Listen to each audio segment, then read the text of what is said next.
এতদিন তো জানতেন অরেঞ্জ কসমস একটি ফুল, এখন জানবেন এটি একটি উপাদেয় পানীয়। এই ফুলগুলোকে পানিতে জাল দিয়ে সর্বোচ্চ 5 মিনিট জাল দিলেই যে অরেঞ্জ কালার রং বের হয়, সেই পানিটা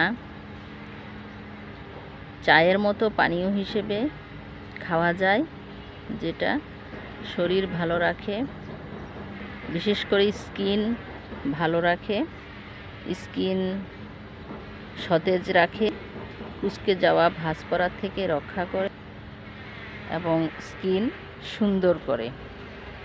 এছাড়াও চায়ের যে গুণাবলী সতেজতা আনে এবং হার্ট ভালো রাখে। এটাকে আপনারা পানীয় হিসেবে খেতে পারেন। বীজ থেকেই নিজে নিজে চারা হয় আর প্রচুর গাছ হয়। তো ছাদ বাগানে অনেক গাছ রয়েছে। তো এই গাছ এখন কোনো ফেলনা গাছ নয়, শুধুই সৌন্দর্য বিতরণকারী ফুল নয়, এটা একটা স্বাস্থ্যকর পানীয়। আপনারা নিঃসন্দেহে এটার পানীয় খেতে পারেন। দেখতেও সুন্দর, অরেঞ্জ কালার।